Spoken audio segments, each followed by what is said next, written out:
I don't love this term, but the term like vulnerable road right, users. Right. What does that look like? And because even worse when we abbreviate it to VRUs. VRUs, I know. Ruse. I like to go roo-roo. Yeah, roo-roo. Welcome to the Streets.mn podcast, the show where we highlight how transportation and land use can make our communities better places. Coming to you from beautiful Seward, Minneapolis, Minnesota, I am your host, Ian R. Buck.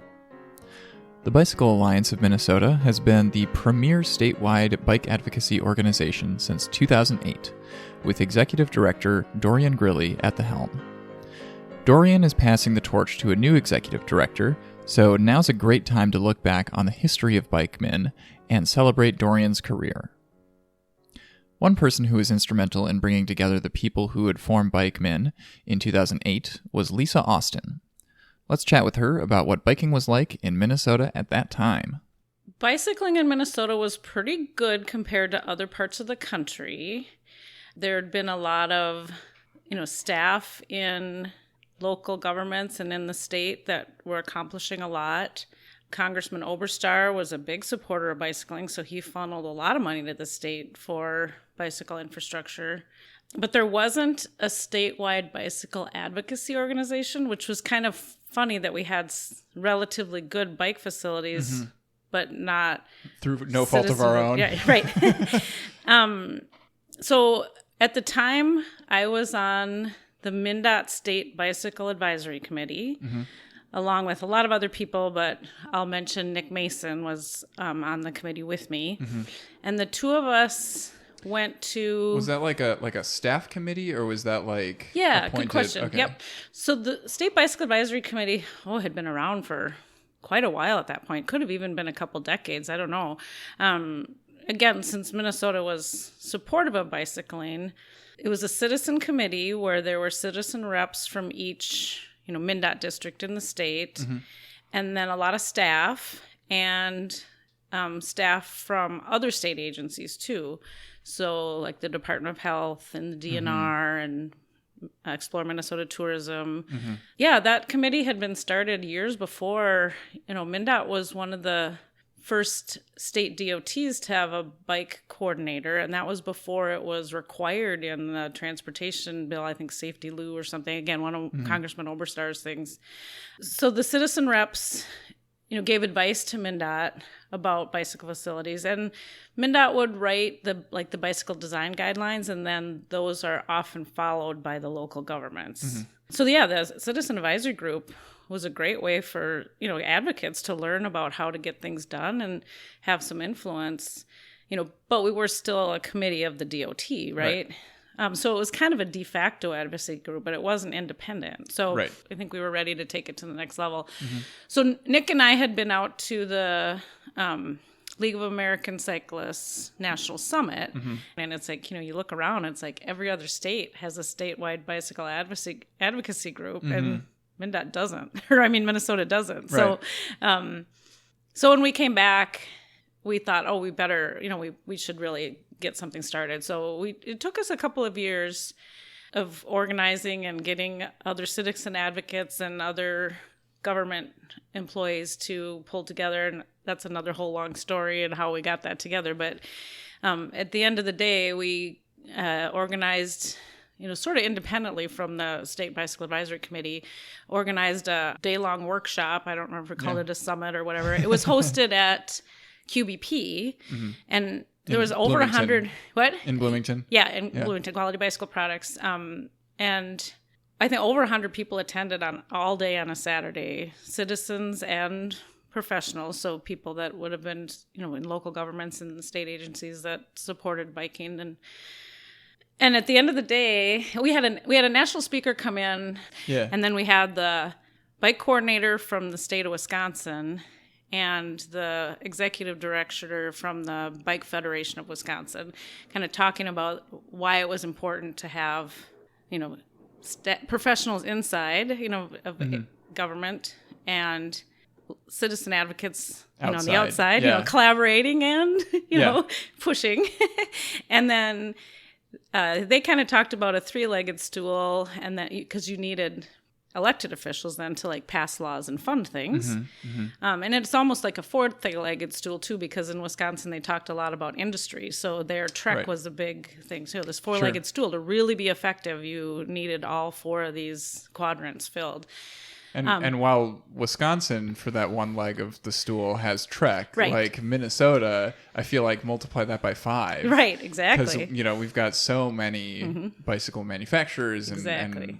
and components makers and, park tools. Yeah. Looking at the list of all of the bike-related companies that are based in the Twin Cities, blows my mind every time. Right, exactly. And, we were there at QBP. So at the end of the day, Steve Flagg pledged to support the formation of a bike advocacy group. CEO of QBP. Yeah, Steve Flagg. Yeah, thank you. And people thought that was a decision that had been made like ahead of time, and it was a canned thing. And it's like, it wasn't. Like, he just came out, like, everybody came up to me and Nick afterwards and were like, you knew Steve was going to do that. It's like, no, we didn't, So, since Nick and I had organized that, I think people at first were looking to us like, well, you're going to be you're going to start it, right? Well, Nick and I weren't fundraisers, and that's kind of what you need your first executive director to be. And of course, Dorian was in attendance at this workshop. He was a big supporter of biking with his work at the Parks and Trails.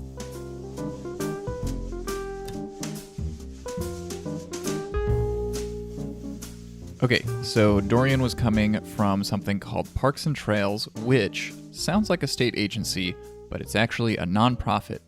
To give us a little bit of background on that, let's chat with Tim Farrell, who is a former executive board member of Parks and Trails. It's a 501c3. Basically, we buy land from willing sellers to be turned into parks and trails in the state of Minnesota, and we've actually helped in a little bit, for example, in Iowa. We've existed for more than 60 years now. We've added thousands and thousands of acres of parkland in Minnesota. For example, William O'Brien State Park has more than tripled through the land that we have purchased, again, from willing sellers, to just increase the diversity and the habitat, ecosystem, etc. of the park. Yeah, and Parks and Trails exists largely because like the DNR doesn't have quite the same authority for like land acquisition that something like MnDOT does. Yes. The DNR is extremely reluctant to use eminent domain. I only know of one instance where it was used for a small chunk to get access that would otherwise have not been available to St. Croix State Park. The other thing about a private organization is that we can act fast where government almost never can act fast. And so oftentimes DNR will enlist our help. In other cases, we have friends groups that work and support their local parks. And we actually actively encourage and help develop friends groups. And oftentimes we learn from friends groups about a nice piece of land that would be a great addition to a given park. Yeah. And then we'll help speed along that process. We have about a $7 million revolving land fund that we buy the land, and then typically we will sell it to a unit of government. So we turn over our money. Dorian was the executive director of Parks and Trails. Right. For how long? I want to say like 13 years. Mm-hmm. In fact, wow. Dorian helped grow the organization. Initially, the organization had started as focused on parks. And then there were other groups that were developing trails, and we convinced I say we, at the time, others convinced the parks people that trails were nothing other than linear parks. Right. And so we've been Parks and Trails since then. And one of the primary objectives that we have is the connectivity, so that there's as much continuity in trail networks as possible. Mm-hmm. And so where there's a missing gap in a trail, we'll focus more attention on filling that gap. Yeah. So, and trails are a great way to connect parks to communities to be able to access them. Yeah. And for example, work that's been going on with the Gateway Trail, which is one of the most popular. It's now Gateway Browns Creek Trail, but it will go into William O'Brien and connect then to Scandia. Ultimately, we're intending it to get all the way to Taylor's Falls. Yeah. And Interstate State Park? To Interstate State Park, right? Yeah. And like the William O'Brien connection was part of the master plan for Gateway, like when it was first envisioned in like 1992.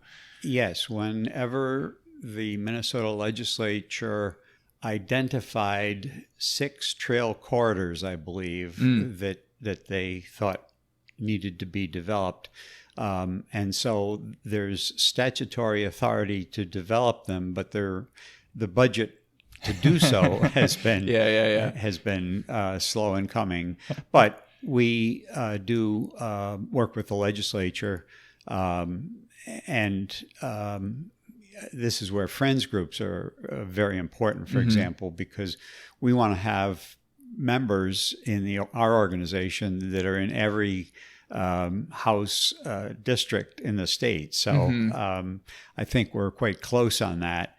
But then we get to know some legislators on both sides of the aisle because, their interests are local. And so we really add to their ability to persuade fellow legislators that such and such development will be advantageous. So, yeah.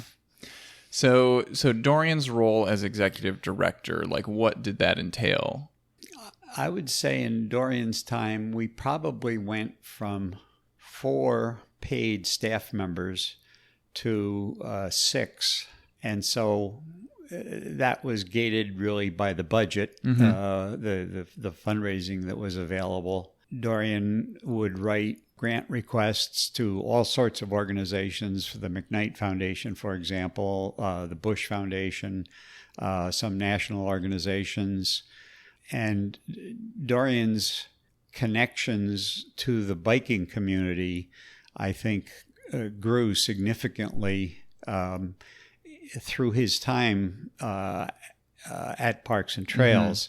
Especially with the trails part being in the fold. Exactly. Dorian had worked for the DNR, so he also knew the major agency.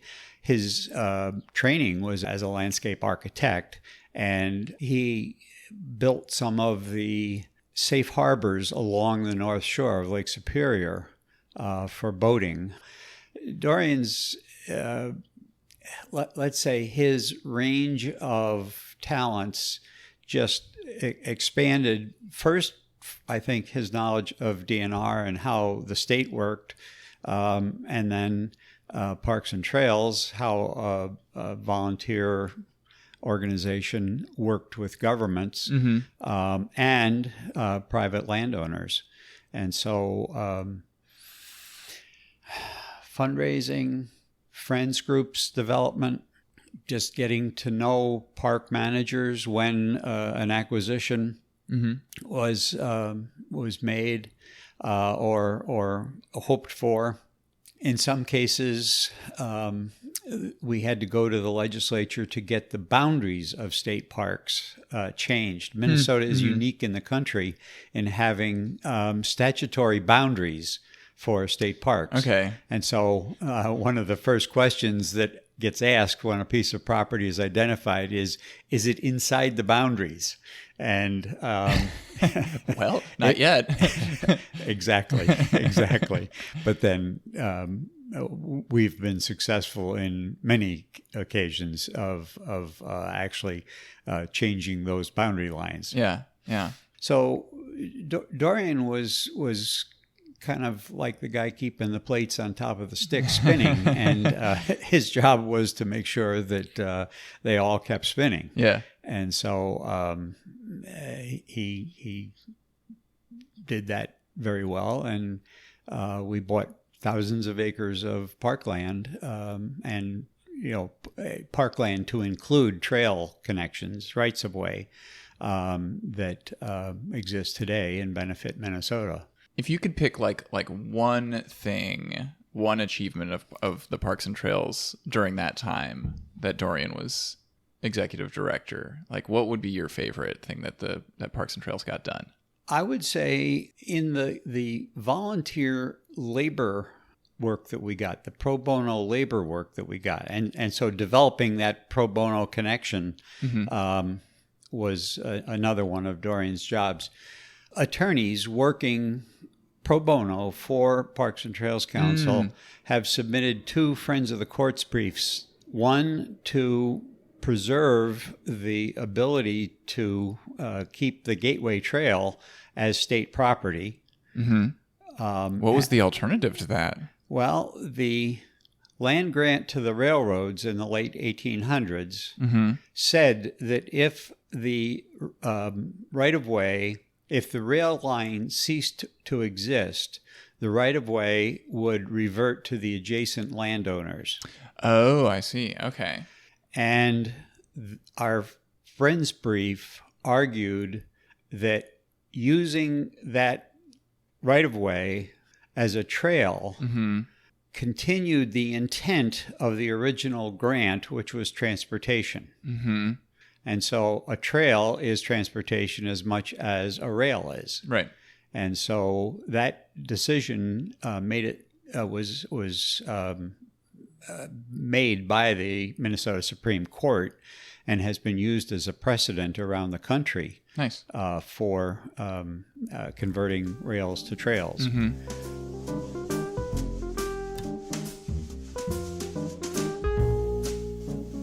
Okay, back to 2008 and the formation of BikeMN. That summer, I was between jobs, so I had a lot of time, and Dorian and I spent a ton of time together, kind of pulling together who would be on the board and writing bylaws and coming up with the name of the organization and meeting with everybody we could think of. There were some organizations that thought we might be competing with their mission, and we wanted to honor their concerns and form a space for the Bike Alliance. And I will say this wasn't the first attempt. I mean, lots of people, we weren't the first ones with this idea. There was an organization that had been started years before. Was that maybe the Bicycle Coalition of Minnesota? I don't know. Yeah, according to the BikeMN website, in 1980 was when the Minnesota Coalition of Bicyclists was formed.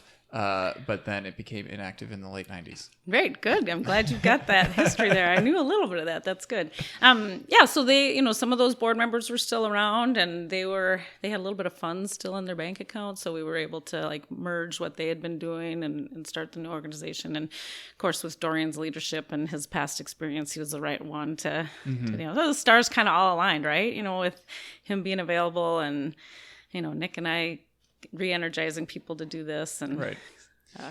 QBP stepping up, and it was great. And I think that's probably the key, right? Is that when you get enough people in the room, you're raising your likelihood of the stars aligning for at least one person to be able to take on a large part of that. So that was fun. And then I got a job with the Department of Transportation, their bike ped section. So Dorian and I continued to cross paths as, MnDOT developed the Safe Routes to School, Bike Walk Fund, bicycle education curriculum. The Bike Alliance is now the delivery of that education for teachers. And, that's just one of many ways. And, as advocacy organizations are supposed to, they'd push the push for more things they wanted, and Dorian's done a lot of lobbying at the Capitol, and it's we needed that leg of the stool. So one thing that strikes me is that you put together this summit to like kickstart this process. Dorian stepped up to be the executive director, and shortly after, like, you got an actual job at MnDOT. So like those relationships were already established.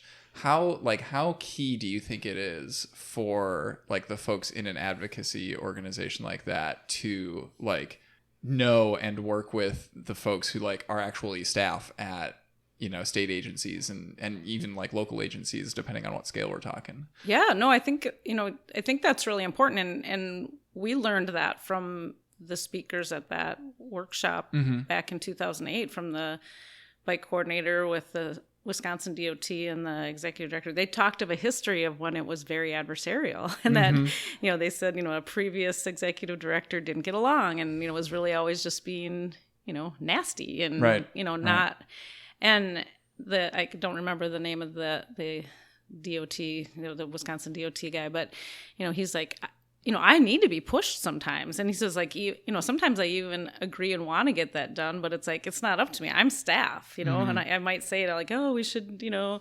reduce lane widths, or we should, you know, do what, and it's like, you know, he didn't have the authority to make that change. Right. But if the advocates come and push, he's like, yeah, thanks for pushing that. Yeah, you know? yeah.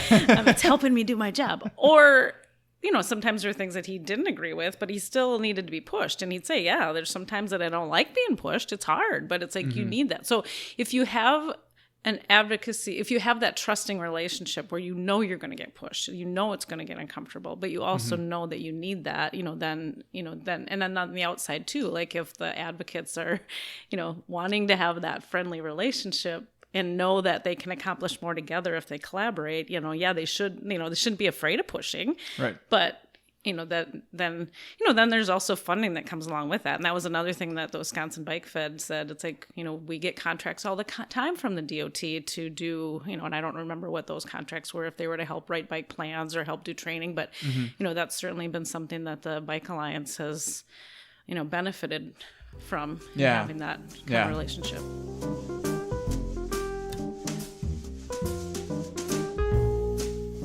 Another key relationship for BikeMN is their relationships with corporate sponsors. We heard about how Steve Flagg from Quality Bicycle Products funded the first 3 years of the executive director's salary. Also significant over the years has been the support of Eric Saltvold, better known as Eric the Bikeman. As like the owner of a chain of bicycle shops, you know, like it would be super easy for you to just kind of like just focus on the retail world and like just kind of like stay in your lane as it were. How long have you been getting active and like in like and how have you been getting active with your business, you know, with things like Parks and Trails and then the Bicycle Alliance later on? Well, I mean, it's really important. You need to give back to the community and especially to the sport. I mean, I love cycling. So not only is it, you know, it's something that our staff, the whole culture of Eric's is about, you know, cycling and being outdoors and enjoying the resources that we have. And so, you know, supporting organizations like BikeMN or Parks and Trails, things that Dorian's been involved with are, you know, integral to not only the lifestyle that we love, but you know, they support the business that we love as well. We have a passion for cycling. We have a passion for riding and you know, getting more people to share that passion, and trails and access are a integral part of that. So working with Dorian at Parks and Trails, you know, you could see the passion that he had for cycling and it was just an opportunity that you couldn't miss it, right? And Steve Flagg at Quality was integral in helping Dorian get started as well. But it was just like, this is the right person, this is the right time, and this is going to make a big difference in cycling. And if you look at cycling in the state of Minnesota today and where it was when, 2008, so 15 years ago, it's amazing the amount of resource that we have just in that 15 short years. You know, those things don't just happen unless somebody's pushing government, pushing people, advocating for things like this to happen. If somebody like Dorian didn't exist in this state, and his organization didn't exist, and all the people that worked with him and have worked with him and are still working with him at that organization, you wouldn't have anywhere near the facilities that we have now, anywhere near the trails that we have. And I mean, somebody like Dorian, he has that vision to say, okay, well, here's this amenity we've got, but how can we extend that? You can go down to Cannon Valley. He's worked on a lot of things down there where you've had, Cannon Valley was one of the first paved bike trails in the state. And, but now you have all these little extensions, and, he's this great resource. His group is this great resource for local community people that say, hey, we can extend this. We can make it even better. We can go more places. We can have a longer trail system. We can connect trails to each other. Lanesboro, another great example of a trail that, I've been in the bicycle business. I started in 1977. Lanesboro Trail didn't exist when I was started in Lanesboro. Wasn't really much of a town. It was kind of a declining town. And then through the work of people like this, you get this fantastic resource for the state, and you get this economic driver for the community. And Lanesboro is thriving. There's great restaurants. There's great bed and breakfast to stay at. So cycling became something that became bigger than cycling. Even it became something that really drove a lot of activity, a lot of interest in cycling, and that's really what I think is one of the biggest accomplishments of Dorian and his career. And I know he's not going to be executive director. He's still going to be active, so it's not goodbye. It's just a different role for Dorian. But when you get more resource, it's a chicken or egg kind of theory, right? When you get more people riding, it creates more trails, and vice versa, right? It's like more trails, more people riding, it feeds on itself, right? So you get people demanding it when they move into neighborhoods or they live in communities, and that's how things like Browns Creek Extension happen, because people are demanding that. They want to use a resource like a gateway trail, and they want those connectors to make it even more useful and safer and more enjoyable. What is your fondest memory of working with Dorian? Dorian is a super enthusiastic guy, very passionate about what he does. I've gone on many rides with him. We have great chats on rides. It's a genuine passion for what he does. He loves what he does, and it comes out when you talk to him. It really comes out. So I consider Dorian a friend and a fantastic advocate, and it's always been a pleasure working with him through the years. Yeah. And like I said, this isn't goodbye. He's still just going to be advocating in a different way. Absolutely. And I still look forward to having those great rides and conversations about cycling and things. And what's really cool about Dorian is he comes up with stuff, because he's so involved in it, stuff that's going to help cyclists that you never even thought about. There's laws on the books that, wow, I never even thought about that. That's a great idea. Oh, I guess his personality, right? He's always got a smile on his face, and he's always so positive, and even when things seem impossible, he's got an optimistic outlook. And I really appreciate how much he gives credit to the people around him. Yeah, it's been so long since I've been active on BikeMN. On the fringes and, working at DOT, I'm aware of what they do, but it's like whenever I see him, he always introduces me as like, Lisa and we helped found this. I'm like, really? I'm like, that's so nice. Like, he's done so much since then. It's like, I was just one of many, many people, but when I'm around, he's always making sure, I get introduced that way. And I've seen him do that with other people too. He's just really, really recognizes everyone's, and I guess the Bike Alliance, right? We're all together and doing this together. So, yeah, I really appreciate. And even with like brand new BikeMN staff, he makes sure to goes out of his way to like introduce me to anybody on the team who I haven't met yet. Yep. And, Yep. And shares a little nugget of what the value they bring, or some piece of information that makes it easy to get to know people. So, yeah, no, I really appreciate that. Yeah, I'm remembering when he had his accident. He was hit on crossing, I don't remember which road on the Gateway Trail. He'd been executive director a couple of years. I think Nick was already staff there. For the first couple of years, Dorian was the only staff, and then Nick Mason was his first staff person. And yeah, that was a very severe accident, or not accident. They're never accidents, Crash. Right? Mm-hmm. I'm a little emotional thinking about that time, so I'm not using my own rule of not calling those things accidents. The major crash. It was in Oakdale at Hadley Road that came into Highway 36. And so the trail paralleled Highway 36. And Dorian, there was a traffic light there, I believe, at the time. And Dorian had ridden this trail. I mean, he commuted from his home on White Bear Lake into the city, into St. Paul. And he saw that traffic was stopped. And so he proceeded across that intersection, or across Hadley Avenue, I think it is.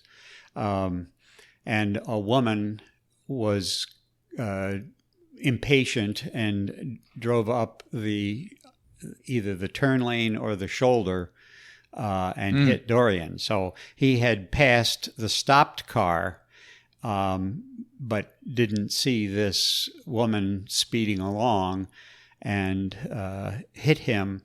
And Dorian's comment was he was seeing the ceiling of an ambulance as he was being taken to the hospital.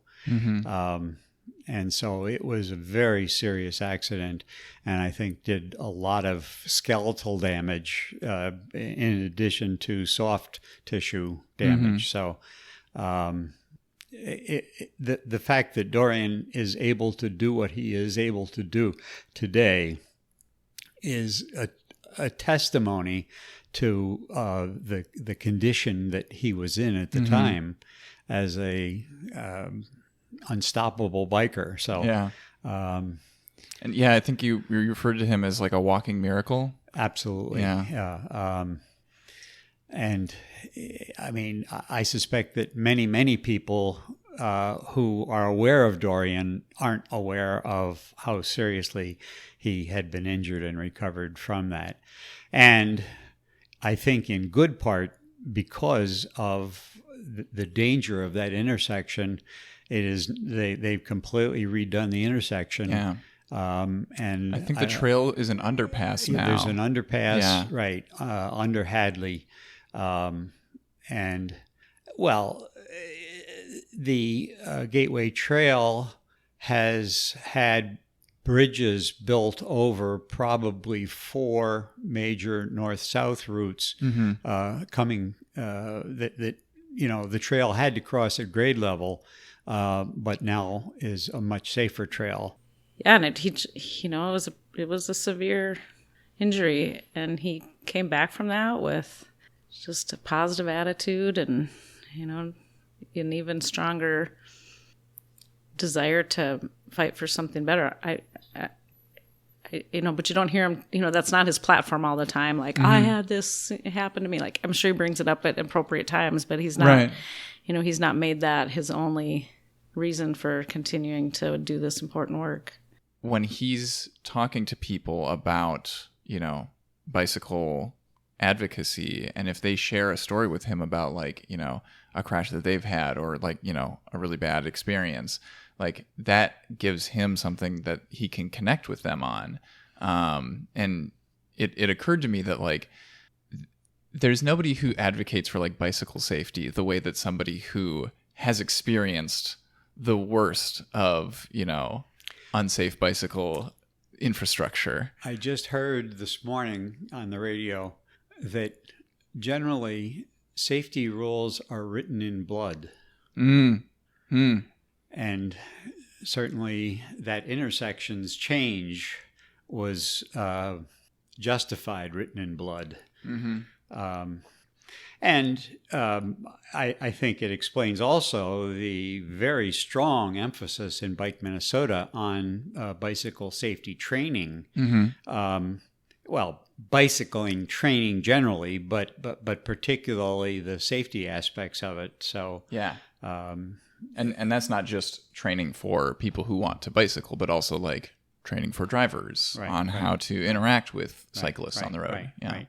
The most important thing the Bike Alliance has accomplished is to, bring everyone together for kind of a shared vision, and they, prioritize like what they're going to go after, kind of have a long game for, because if you just start thinking about like, oh, we want this and this and this and this and this, you can't ask for it all at once. And until you have a TFL trifecta. Right. Well, and then too, if you're like a whole bunch of different organizations, independently asking for things, then, every one of you has chaos, right? less power. Yeah. And when we came up with the name of the Bike Alliance, one of the reasons we did is because we didn't want to try to be everything. We wanted to be an alliance, so we, lobbying, or whether we're advocating, or whether we're just teaching bike stuff, or, we wanted to be able to say, yeah, we're the Bike Alliance, but we're representing all these other nonprofits or all these other organizations and public, private, whatever. So it's an alliance of everybody, not like we're it. And,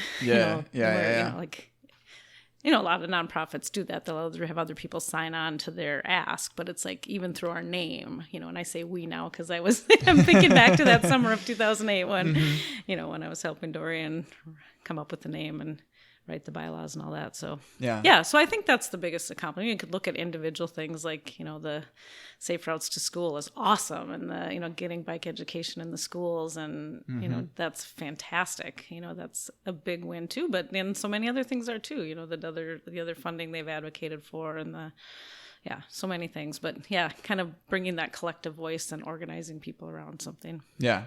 Yeah. And I can definitely attest that like it has felt like a space where like those collaborative conversations are actually able to be had. Like I remember 3 years ago at the the Bike Walk Summit, and the legislative agenda that we were pushing for like didn't include the Idaho stop, if I remember correctly. And it was it was seen at the time as like nobody at the legislature is going to go for that. Like people aren't going to think that that's the best practice, even though like we knew that like that's the safest thing for a cyclist to do. But that conversation progressed and happened among people who support BikeMN, and this year we got like it was on the agenda and it got passed, and But 3 more weeks till we get to do it. In a moment, we'll take a look at what's coming in the future for BikeMN. But first, come take a break with me in the parklet. I have a couple of things to tell you about. First, the Streets.mn Summer Picnic is coming up. August 5th, 11 a.m. to 2 p.m. at Boom Island Park in Minneapolis. Come for good food, good company, and a silent auction. Check the link in the show notes for more info. Second, remember that the podcast team has a little survey that you can fill out to tell us about who you are, how you interact with the show, and what you'd like to hear from us. Finally, a quick urbanist question from the audience. This one comes from friend of the show, Ben Lester. Ben used to live in Madison, Wisconsin, and noticed that they do street sweeping much more frequently than we do in the Twin Cities, and was wondering, why is that? Well, Ben is absolutely right about the frequency. In St. Paul, arterial streets are swept 8 times a year, residential streets twice. Compare that to Madison, where every street gets swept once a month. And they also have a long list of special occasions that warrant extra sweeps. Neither city's website gives much of a reason for their chosen frequency, but they both cite the goal of preventing debris from running off into storm drains and their lakes and rivers. So I guess it really just comes down to different priority levels for that goal. If you have a question that probably has a quick answer, write in to podcast@streets.mn and we'll research it for you. Now we're going to chat with Angela Olson, who is the education director at BikeMN, and for the last couple of months has been serving as the interim executive director about where we're at now and where BikeMN is going to be heading in the future. Yeah, thanks for having me, Ian. Yeah. We had a huge win at the legislative level. And I think the main goal of our organization moving forward is to keep that momentum going. So a couple of the things, getting more money for active transportation, getting more money for the Safe Routes to School federal program, implementing part of the Idaho stop or the stop as yield. So starting August 1st, cyclists will be able to treat stop signs as yield signs. So being able to bring more autonomy to cyclists. And then what do you mean by implementing that? So our role is to, number one, advocate for some of those safety changes. And then number two, help educate people on what those mean and how those show up in our daily lives and practices. So developing an education curriculum around what does it actually mean, educating both cyclists, pedestrian, and drivers on some of those kind of law changes. Yeah. So we're scheming about ways to do that. Yeah.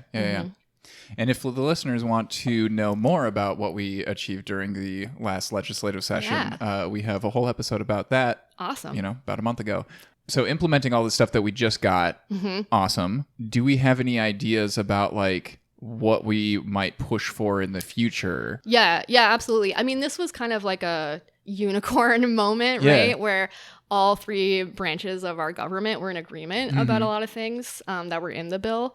I think there are a couple of things as I continue to engage with this work and talk to other people who bike, walk, and roll, there are still some gaps in infrastructure and the way funding sources are allocated. I think kind of our next step is really going to be, and I don't know exactly how, but really thinking about what does a comprehensive driver's education look like that includes really robust education about sharing the road with what I don't love this term, but the term vulnerable road users. Right. What does that look like? And even worse when we abbreviate it to VRUs. VRUs, I know. VRUs. I like to go vroo. Yeah, vroo. So, we actually have a program called People Friendly Driver, which is a pilot program. It's currently unfunded, but we do it occasionally. And it's really from the perspective of a driver, how do we share the road together? Because really, we believe that everyone deserves to get to where they're going safely, regardless of how they're doing it. But all the time, there are things that people don't know about. And like you mentioned, it's not like we have to retake, unless you have a big lapse and when your driver's license expires, you don't have to retake any of that. And so a lot of that information either leaves your brain or things change. And so as I've been learning more about driver's education, there is in the state of Minnesota actually some pretty comprehensive information that is supposed to be delivered to new drivers, but there's no guidance on how. There's no guidance on what are the real world situations that you might encounter where this particular thing is applicable. And even things as simple as lane positioning, right? A lot of people are really, in my work, when we work with educators especially, we talk about how statistically the safest place to drive your bicycle is the center third of the lane. That's because cyclists fare best when we act like vehicle operators, because when we're on the road, we're operating vehicles. And people are frequently very shocked to learn that. Yeah. There's a lot of misinformation about, there's a bike lane, you have to use that, but that's not actually the law. Yeah. There's also some best practices and sort of standards on bike lane width and placement and positioning, but if a small town, for example, doesn't have the funding or the infrastructure or the knowledge to create that in a way that's really usable, then it's not really serving its purpose anyway. Right. So I think that's kind of going to be our next push and thing to kind of investigate is what are the standards? What are the best practices, the real world examples for driver's education, especially because you learn how to drive typically when you're 15 and 16. And driving is one of the single most dangerous things that we do on a daily basis. So the more information that we can give folks, even if somebody never gets on a bike or never chooses to walk around, still has the knowledge and the ability to navigate certain situations that they might encounter with a pedestrian or a cyclist. Right. So I think that's going to be the main thing. And then the other thing that we've been thinking a lot about is how speed limits are decided in certain areas. So typically getting rid of the 85th percentile. The 85th percentile. I just learned about this a couple months ago, Ian, and I was shocked. I was totally shocked. I was like, so if the speed limit is 30, but most people are going 40, what we're going to do is just raise the speed limit to 40. And we know there's statistics on there that fatality rates dramatically increase in a car cyclist or car pedestrian crash or incident, even just when you go 10 miles more an hour. Yeah. right? Can you imagine if we like held that standard for any other law? Yeah. Like, oh yeah, like 30% of people are stealing stuff, so we're just gonna make it like a little bit more legal to steal stuff. What? You can steal 30% of your groceries, which I would actually be fine with. People should have free food, but I would love to ban right turns on red in Minnesota, which is like that's gonna be a big. It'll be a big change. Push, yeah. Yeah, that was in conversation actually in the development of this last omnibus bill. And I think one thing that will help support that, and that is also on our radar, is the current omnibus bill has funding in there for a pilot program for more camera enforcement.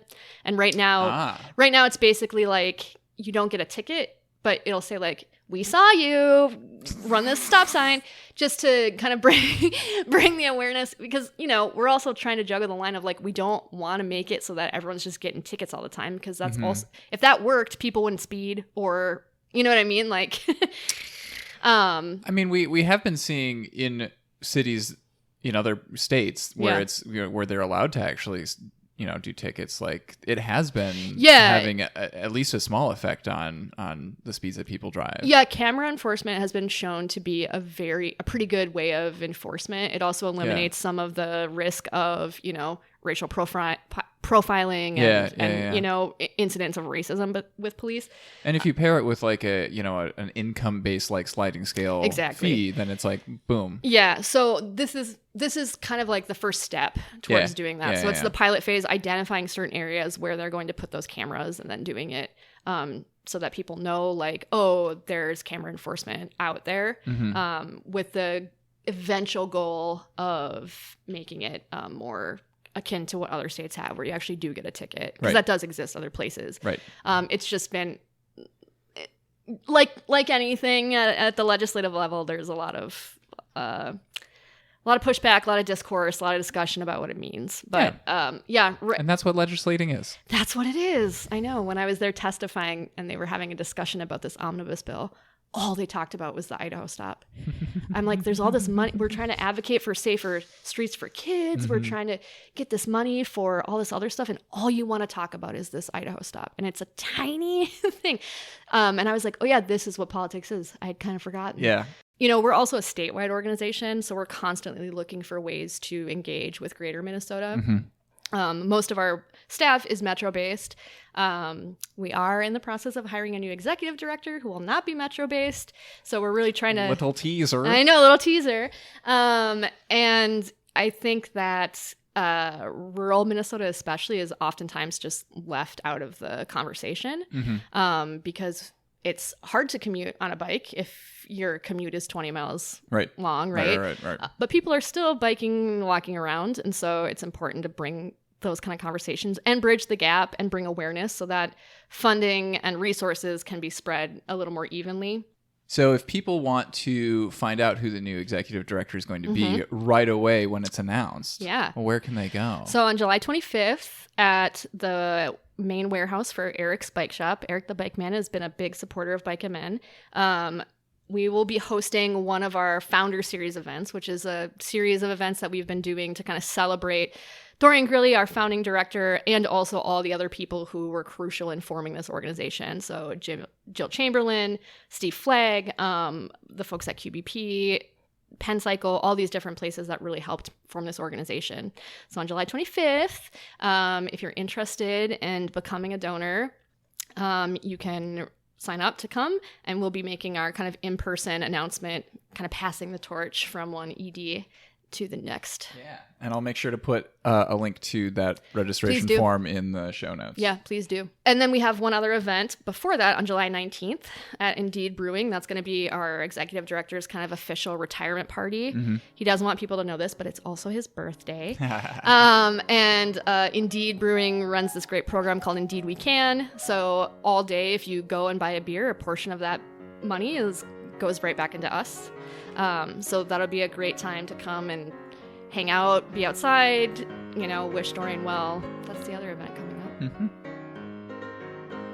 Thanks for joining us for this episode of the Streets.mn podcast. This show is released under a Creative Commons Attribution, non-commercial, non-derivative license. So feel free to republish the episode as long as you are not altering it and you're not profiting from it. The music in this episode is by Eric Brandt and the Urban Hillbilly Quartet. This episode was hosted, edited, and transcribed by me, Ian R. Buck. We're always looking to feature new voices on the Streets.mn podcast, so if you have ideas for future episodes, drop us a line at podcast@streets.mn. Find other listeners and discuss this episode on your favorite social media platform using the hashtag StreetsMNPodcast. Until next time, take care.